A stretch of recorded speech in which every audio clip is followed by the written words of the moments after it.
Baik, bismillahirrahmanirrahim. Assalamualaikum warahmatullahi wabarakatuh. Alhamdulillahirabbil alamin. Allahumma shalli ala sayyidina Muhammadin wa ala alihi wa ashabihi wa man tabi'ahum bi ihsanin ila yaumiddin. Amma ba'du. Rabbi shrah li sadri wa yassir li amri wa hlul 'uqdatam min lisani yafqahu qawli. Rabbi zidna ilma warzuqna fahma birahmatika ya arhamar rahimin.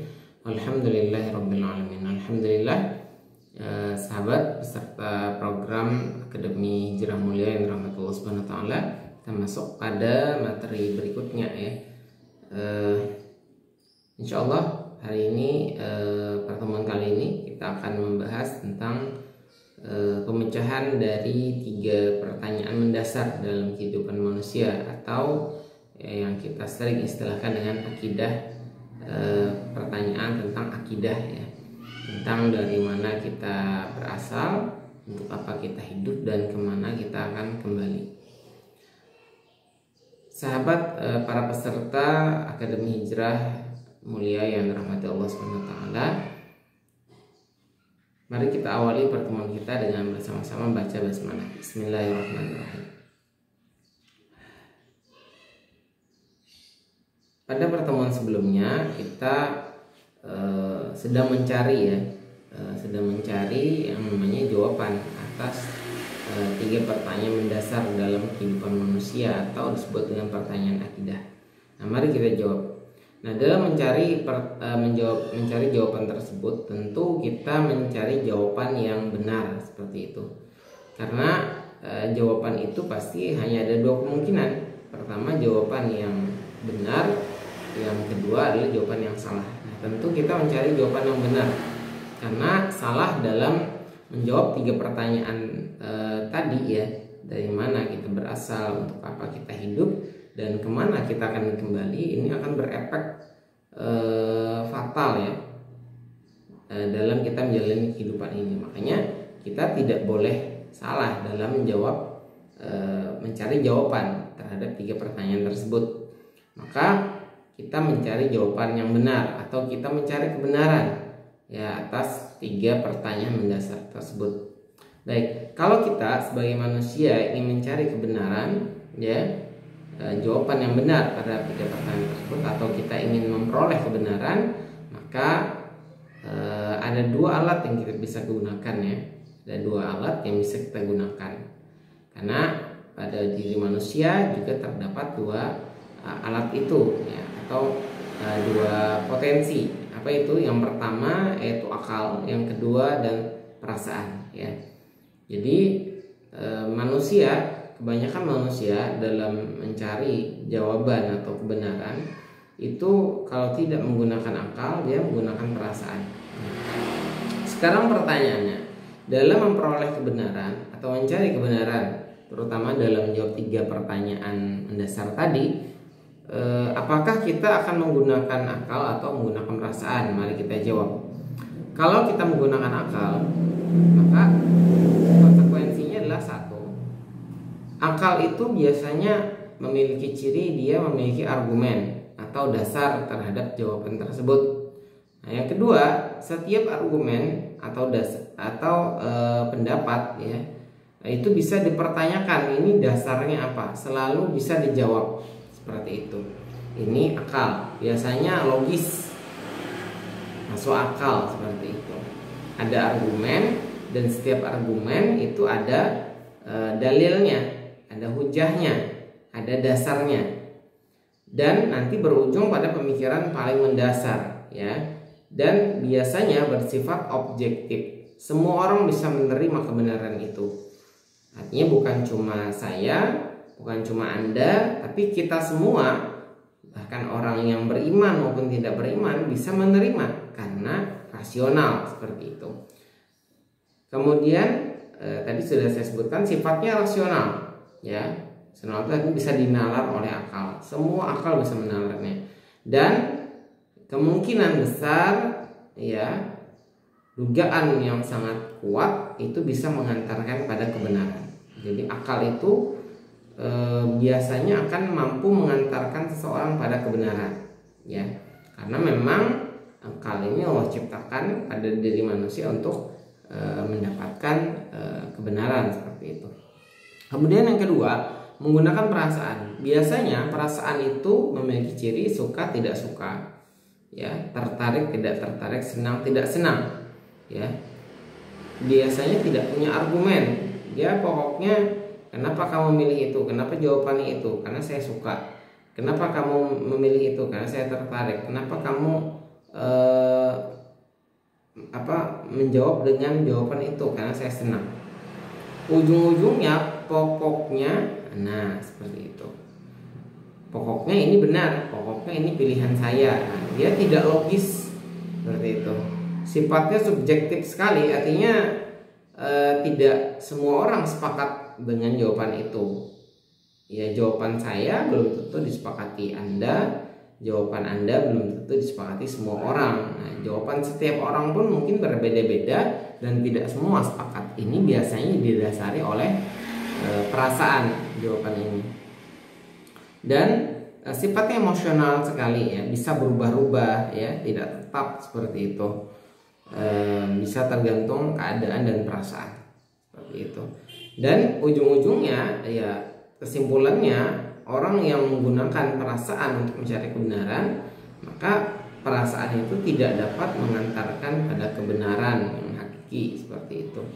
Nah, oleh karena itu mari kita sepakati alat yang kita gunakan untuk memperoleh kebenaran dari 3 pertanyaan tadi adalah akal, ya, bukan perasaan.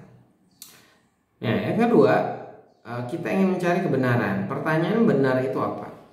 Benar itu apa? Ya, benar adalah pernyataan sama dengan kenyataan. Contoh, apakah benar misalnya ini spidol? Ya, oh, bukan. Oh, ini minyak angin, ya kan? Berarti tidak benar. Benarkah ini minyak angin? Karena ini minyak angin kenyataannya, maka ini benar minyak angin. Ini pernyataan sesuai dengan kenyataan, itulah benar. Seperti itu. Termasuk nanti pertanyaan berikutnya, apakah bumi itu ada? Ada. Kenapa? Karena bumi itu memang ada. Apakah surga itu ada?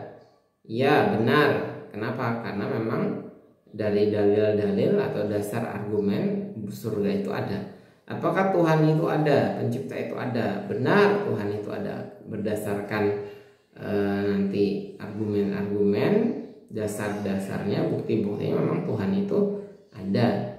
Apakah bidadari surga itu cantik? Nah, benar. Kenapa? Berdasarkan dalil-dalilnya memang bidadari surga itu cantik. Apakah bidadari surga itu berjumlah 10.000? Nah, wallahu a'lam. Ini perlu dalil. Makanya kalau memang benar sesuai dengan kenyataan, yang kenyataan itu bisa didasari oleh dalil, maka itu benar. Kalau tidak ada dasarnya, ya, maka itu tidak benar. Ya, kalau tidak sesuai kenyataan, itu tidak benar. Seperti itu. Nah, itu kebenarannya. Nah, pertanyaan ketiga, bagaimana akal bisa mencapai kebenaran? Ya, akal atau pemikiran, ya, sama dengan kesadaran, ya. Jadi akal sama dengan pemikiran sama dengan kesadaran itu memiliki 4 syarat, ya. Yang pertama ada fakta yang terindra, yang kedua ada indra, penglihatan, penciuman, pendengaran, ya, perasa dan seterusnya. Kemudian yang ketiga ada otak. Dan yang keempat ada informasi sebelumnya atau maklumat sabiqah, seperti itu. Nah, jika fakta, ya, kemudian diindra, ya, oleh penglihatan, pendengaran dan seterusnya, kemudian masuk ke otak, kemudian dia memiliki informasi sebelumnya tentang hal itu, maka dikaitkan 4 hal ini, maka baru ada yang namanya faham, muncul kepahaman seperti itu. Bisa dipahami, ya, muncul pemahaman. Kalau kita tidak punya informasi sebelumnya, maka kita tidak bisa mencerna ini benar atau tidak. Nah, bisa dipahami seperti itu. Termasuk kalau tidak ada faktanya, ya nggak bisa kita mencapai kebenaran. Faktanya tidak ada. Nah, atau tidak bisa kita lihat, tidak bisa kita dengar. Nah, apalagi kalau tidak ada otak misalnya. ya tidak bisa mencapai kebenaran. Makanya harus ada fakta, harus ada indera ya, digunakan untuk melihat, mendengar dan seterusnya, ada otak dan ada informasi sebelumnya tentang hal tersebut. Nah, seperti itu. Baik, itu baru pemikiran tingkat 1 atau kebenaran secara langsung. Nah, itu kebenaran langsung. Lalu bagaimana jika kita saya contohkan ya kebenaran langsung. Tadi ini misalnya fakta gitu ya. Fakta ini adalah minyak angin. Seperti itu. Fakta, oh ini adalah minyak angin. Ini fakta. Kemudian saya melihat, nah indera gitu ya, melihat tentang ini. Kemudian penglihatan saya transfer ke otak saya. Kemudian di otak ini ada maklumat sebelumnya bahwasanya ini yang bentuk seperti ini, yang bau seperti ini memang adalah minyak angin. Maka jawaban saya apa? Oh benar, ini minyak angin, seperti itu. Bisa dipahami ya, seperti itu. Kalau tidak ada faktanya, kita tidak bisa menilai ini benar atau tidak. Atau tidak ada maklumat, kita tidak bisa menilai ini benar atau tidak adalah minyak angin. Nah seperti itu. Jadi 4 hal itu harus ada. Itu kebenaran langsung, bisa diindra langsung.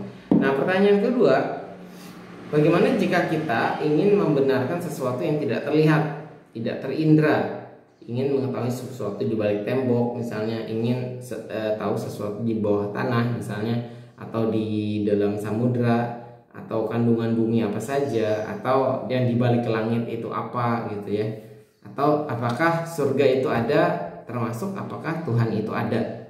Nah ini kebenaran yang tidak langsung ya. Bagaimana caranya? Nah, maka kita perlu pemikiran tingkat 2, yaitu kebenaran tidak langsung.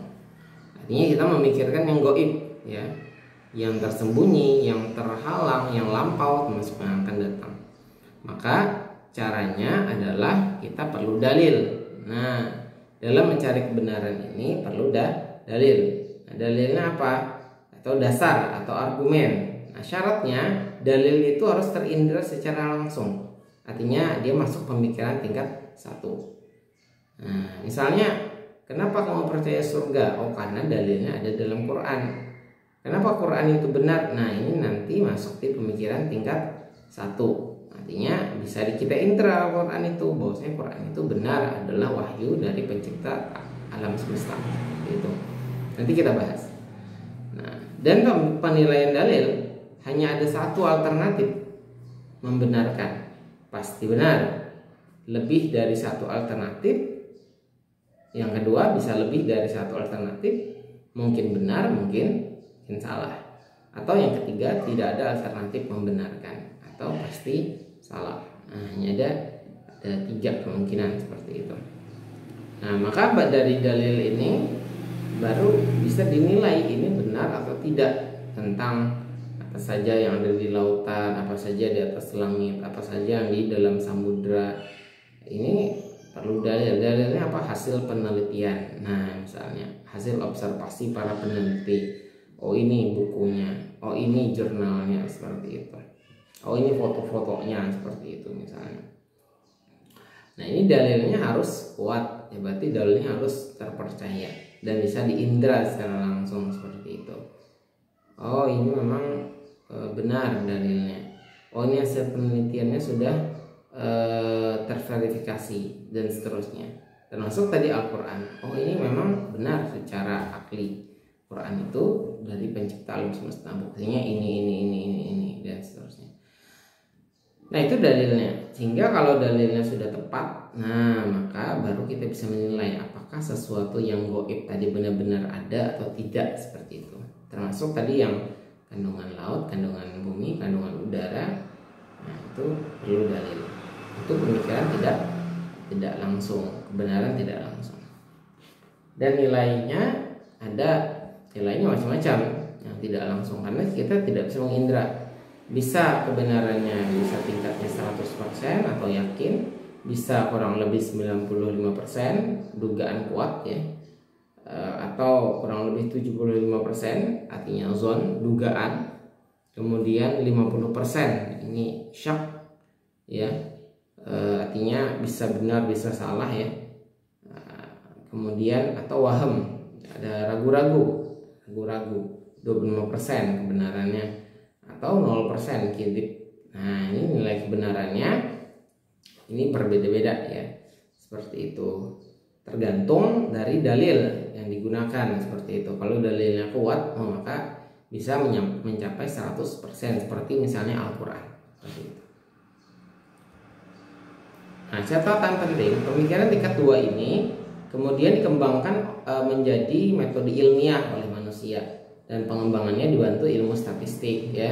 Dan dalil yang digunakan adalah banyaknya sampel dari populasi atau banyaknya pengulangan dari pengujian. Nah, tingkat kebenaran yang dicari dengan metode ilmiah sesungguhnya hanya sebatas kidib sampai dugaan kuat ya, sampai dusta artinya tidak benar, sampai dugaan kuat atau golabatul dzan dengan simbol HO dan H1 seperti itu. Nah, kebenaran dengan metode ini sekarang dianggap satu-satunya kebenaran yang absah ya, yang dapat diterima oleh seluruh manusia. Metode ilmiah bahkan mengabaikan kebenaran yang tingkatnya sampai 100% yang dapat dicapai oleh akal manusia, hanya karena tidak harus menggunakan prosedur metode ilmiah yang ada seperti itu. Nah, itu kebenaran yang tidak langsung. Apakah masih ada kebenaran yang diketahui oleh manusia? Contoh tentang paham demokrasi misalnya, apa yang diketahui oleh manusia tentang demokrasi sangat tergantung dengan pertanyaannya. Jika pertanyaan demokrasi itu apa, maka jawabannya demokrasi itu adalah kedaulatan di tangan rakyat. Jawaban itu benar atau salah? Maka jawabannya benar seperti itu. Itu bisa diteliti pada referensi-referensi atau buku-bukunya tentang demokrasi. Jika ada dalil yang menunjukkan bahwa jawaban itu sesuai dengan penggagas paham demokrasi, maka jawaban itu benar. Itu adalah kebenaran tingkat 2 atau secara tidak langsung. Ya, kita harus melihat dalilnya, referensinya yang terpercaya. Nah, bagaimana jika pertanyaannya berbeda ya? Pertanyaannya bukan demokrasi itu apa, tapi pertanyaannya apakah demokrasi itu benar atau salah? Bagaimana kita bisa menilai benar salahnya? Nah, ini pertanyaan yang harus dijawab. Contoh lain, nasionalisme itu apa? Nasionalisme itu benar atau salah? Membunuh itu apa? Membunuh itu benar atau salah? Kawin itu apa? Kawin itu benar atau salah? Perang itu apa? Perang itu benar atau salah? Terorisme apa? Terorisme itu benar atau salah? Nah, ini berbeda ya. Bukan lagi pemikiran tingkat 1 maupun tingkat 2 ya. Tadi sudah kita bahas, tapi ini adalah masuk kepada pemikiran tingkat 3 tentang kebenaran ya. Tadi misalnya demokrasi itu apa? Itu pemikiran tingkat 2. Nah, tapi kalau pertanyaan demokrasi itu benar atau salah? Nah, itu akan terus misalnya akan berkembang, pertanyaan itu berkembang sampai nanti akan muncul kepada pertanyaan yang paling mendasar. Apa itu? Pertanyaan pemikiran akidah. Nah, itulah pemikiran tingkat 3 ya, yang akan kita jawab tentang dari mana kita berasal, untuk apa kita hidup, dan kemana kita akan kembali seperti itu. Kalau kita lihat, kita amati ya, manusia, alam semesta, kehidupan ya, kita berpikir, kita menggunakan akal, maka pasti ya akan muncul 3 pertanyaan itu tentang dari mana manusia, alam semesta, kehidupan ini berasal ya, dari mana semuanya ini berasal, apa tujuan diciptakan, kemudian kemana setelah semua ini berakhir. Nah, kalau kita lihat misalnya fakta ya, mari kita jawab, dari mana manusia, alam semesta, kehidupan ini berasal. Kalau kita lihat, manusia itu sifatnya, faktanya terbatas, lemah ya kan, serba kurang, dan membutuhkan yang lain. Manusia itu makhluk sosial, tidak bisa hidup sendiri. Kemudian alam semesta ya adalah faktanya kumpulan benda angkasa yang sifatnya juga terbatas ya, ada batas awal, batas akhirnya, terbatas, bisa dilihat seperti itu. Membutuhkan yang lain ya. kemudian ya dia nggak bisa bergerak sendiri, pasti ada yang mengatur seperti itu ya. Kemudian kehidupan, kita lihat fakta kehidupan ini sifatnya individual sekali ya, artinya satu meninggal, yang lain mungkin masih hidup, yang lain masih hidup, yang lain ada yang meninggal. Jadi sifatnya individual masing-masing dan terbatas, sifatnya terbatas. Kehidupan ini pasti akan berakhir dan lemah, serba kurang dan membutuhkan yang lain. Maka kesimpulannya, manusia, alam semesta dan kehidupan ini sifatnya mustahil, bersifat azali. Azali itu artinya tidak terbatas, mustahil artinya dia bersifat terbatas ya, seperti itu.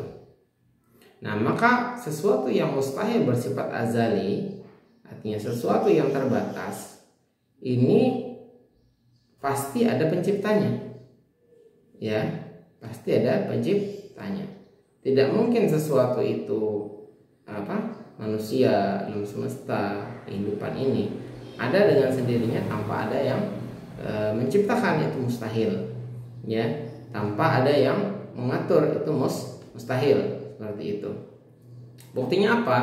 Buktinya alam semesta ini, contoh alam semesta bergerak dengan sangat teratur.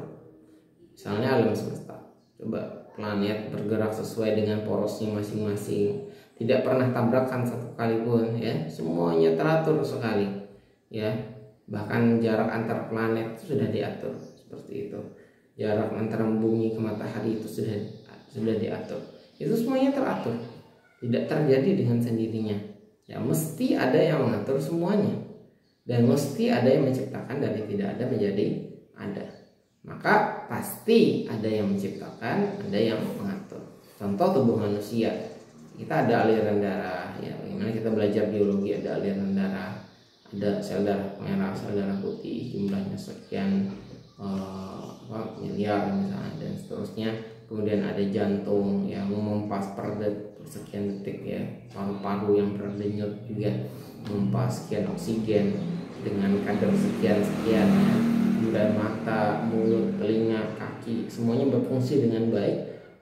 Kita sebagai manusia cuma asal memakai saja, kita tidak pernah memikirkan bagaimana berapa jumlah kadar oksigen dalam tubuh kita, berapa jumlah sel darah merah, kita nggak pernah bisa ngatur. Berapa kali denyut jantung kita juga nggak, tiba-tiba semuanya berjalan dengan begitu saja gitu ya. Tidak mungkin semuanya berjalan dengan sendirinya, pasti ada yang mengatur. Siapa dia? Ya pasti ada yang namanya pencipta, seperti itu. Termasuk kita tidak mungkin ada begitu saja, pasti ada yang menciptakan dari ketiadaan kita menjadi ada, seperti itu. Begitu juga dengan kehidupan ini ya mesti ada yang menciptakan ya kan, dari tidak ada kemudian ada, kemudian tidak ada, kemudian meninggal, seperti itu. Mesti ada yang menciptakan, mesti ada yang mematikan, mesti ada yang mengatur kehidupan ini. Kita lihat kehidupan ini begitu teratur ya, misalnya di kehidupan bumi ya, semuanya teratur.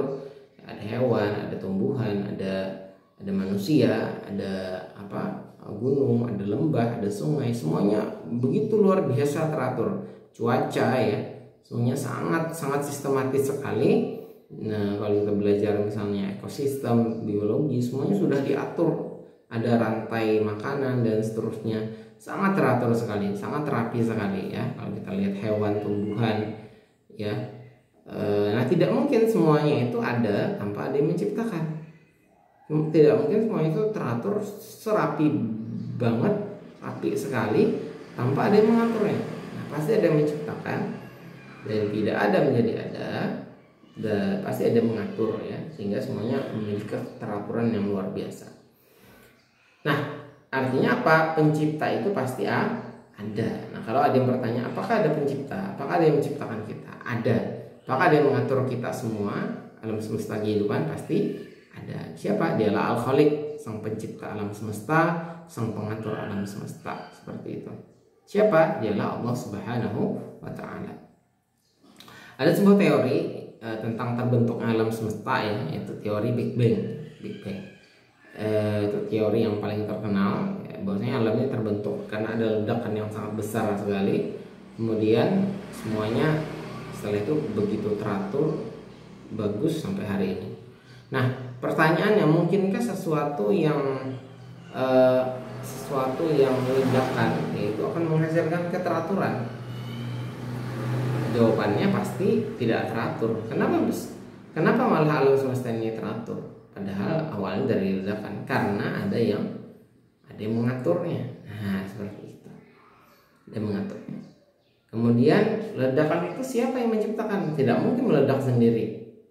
Mungkin dari gas, dari awan katanya. Awan itu, gas itu siapa yang mengadakannya? Kemudian katanya berputar. Siapa yang memutarnya? Kemudian siapa yang menimbulkan semuanya akan bereaksi sampai meledak? Itu pasti ada di balik itu. Siapa dia? Dialah Al-Khaliq, dialah sang pencipta alam semesta dan pengatur alam semesta sampai hari ini. Siapa dia? Allah Subhanahu wa ta'ala. Inna fi khalqis samawati wal ardh, sesungguhnya dalam ciptaan langit dan bumi, wa ikhtilafil laili wan nahar, dan bergantinya siang dan malam, inna fi dzalika laayatin liqaumin yatafakkarun. Ya, sesungguhnya dalam demikian itu terdapat tanda-tanda kebesaran Allah bagi orang-orang yang mau berpikir, mau merenungkan seperti itu, mau bertafakur. Pasti ada tanda-tanda kebesaran Allah, bahwasanya di balik semuanya itu ada Allah yang menciptakan. Dari tidak ada menjadi ada, dan yang mengatur sampai hari ini dengan sangat luar biasa rapinya, ya. Bahkan dalam penelitian itu, bumi ini jaraknya dengan matahari itu sudah sangat luar biasa diatur. 1 mili saja maju bumi ini ke matahari, maka seluruh bumi ini akan terbakar. Tidak ada yang bisa hidup. Seandainya 1 mili saja mundur bumi ini dari matahari, maka seluruh dunia akan kedinginan dan semuanya akan mati. Jadi tidak mungkin semuanya terjadi dengan tiba-tiba. Tidak mungkin semuanya terjadi secara kebetulan. Tidak ada sesuatu yang terjadi secara kebetulan. Seperti itu. Pasti semuanya ada yang mengatur. Tidak usah jauh-jauh. Kita misalnya melihat, kalian membantah lagi ya. Oh, semua itu terjadi kebetulan. Saya ingin bertanya, kalau Anda melihat sebuah mobil, misalnya mobil Fortuner misalnya, ya, mobil yang cukup mahal, ya. Kemudian mobil yang cukup mahal itu kita katakan, oh, mobil ini terjadi karena kebetulan. Apakah Anda bisa menerimanya? Kan hanya orang gila yang menerima. Oh, itu Fortuner itu terjadi dari sebuah bajai merah dikasih bom, meledak, kemudian jadi Fortuner. Itu kan jawaban yang paling gila, yang paling tidak waras mungkin ya. Nah, kalau ada orang komunis, mohon maaf, orang ateis ya, yang tidak percaya adanya Tuhan, mengatakan alam semesta ini terjadi kebetulan, teratur dengan kebetulan, maka dia harus percaya mobil Fortuner itu juga tercipta secara kebetulan. Dari ledakan besar kemudian tiba-tiba jadi terjadi sendiri gitu ya. Nah, itu jawaban yang sangat tidak waras dan tidak masuk akal gitu.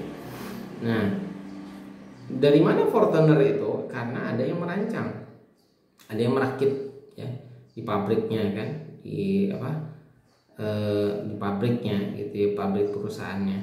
Kemudian karena ada yang merakit, kemudian ada bahan-bahan yang sudah disiapkan ya kan, bahan rakitannya itu gitu ya, kemudian dari mesin, kemudian kerangkanya, kemudian tampilan luarnya dan seterusnya, semuanya sudah disediakan. Ada yang menciptakan bahan-bahan dalamnya, mulai mesin, spare partnya dan seterusnya, semuanya sudah dibuat, rangkanya, kemudian tampilan luarnya, semuanya sudah dibuat. Berarti ada yang membuat itu, ada yang merakit, dan sebelum dirakit berarti bahannya sudah dibuat dari tidak ada menjadi ada ya kan. Kita lihat pabrik itu. Nah, seperti itu juga kehidupan gitu ya. Mobil yang kayak gitu aja itu ada yang mengatur, apalagi kehidupan yang lebih canggih dari sekedar mobil gitu ya. Ya, mesti ada yang menciptakan dari tidak ada menjadi ada, kemudian mengatur sampai hari ini dengan sebegitu canggihnya. Ya, sama juga misalnya dengan pesawat Boeing misalnya, yang kita aja menerbangkannya bingung ya, naik kokpitnya misalnya, ini tombol apa gitu ya. Itu aja perlu yang namanya belajar dulu gitu ya. Mesti pesawat secanggih itu, yang sehebat itu, apalagi pesawat jet misalnya, itu ada yang menciptakan bahan-bahan spare part segala macam. Kemudian ada yang merakit. Nah, tidak mungkin kita percaya pesawat secanggih itu terjadi secara kebetulan, itu hanya orang gila. Nah, makanya tidak mungkin. Itu pemikiran yang diyakini orang-orang ateis, itu pemikiran yang tidak waras, yang gila, dan ya tidak boleh kita percaya ya sebagai orang yang masih punya akal sehat seperti itu. Kita harus percaya bahwasanya di balik alam semesta ini manusia dan kehidupan ada yang menciptakannya dan menjadi ada, kemudian mengaturnya dengan sangat sempurna sampai hari ini dan detik ini. Inna fi khalqis samawati wal ard wa ikhtilafil laili wan nahar la ayatin liulil albab ya. Inna fi dzalika la ayatin liqaumin yatafakkarun, seperti itu. Nah, sahabat peserta Akademi Hijrah Mulia yang dirahmati Allah Subhanahu wa taala, demikian itu jawaban dari pertanyaan pertama, dari mana kita semua berasal, seperti itu. Berarti kita berasal dari Al-Khaliq, Sang Pencipta. Sifat pencipta itu satu, dia bersifat azali, artinya dia tidak berawal, dia tidak berakhir, dia tidak terbatas. Dialah Allah Subhanahu wa taala Al-Khaliq. Dia tidak ada yang menciptakan dan dia tidak menciptakan dirinya sendiri. Dia sifatnya azali, tak terbatas, tidak ada awal, tidak ada akhir, tidak ada yang mengawali, tidak ada yang mengakhiri, seperti itu. Nah, dan sifatnya adalah wajibul wujud, dia wajib adanya. Itulah sifat Al-Khaliq, sifat dari Allah Subhanahu wa taala. Sifatnya tak terbatas dan sifatnya juga wajibul wujud, wajib adanya. Nah, demikian mungkin itu jawaban yang pertama ya, dari pertanyaan pertama. Insyaallah kita akan sambung lagi pada pertemuan berikutnya tentang jawaban untuk apa kita hidup dan kemana kita akan kembali. Nah, ini tentu jawaban yang sangat penting sekali untuk kita ketahui ya. Demikian, saya mohon maafkan. Jika ada pertanyaan silahkan ditanyakan di kolom komentar. Wassalamualaikum warahmatullahi wabarakatuh.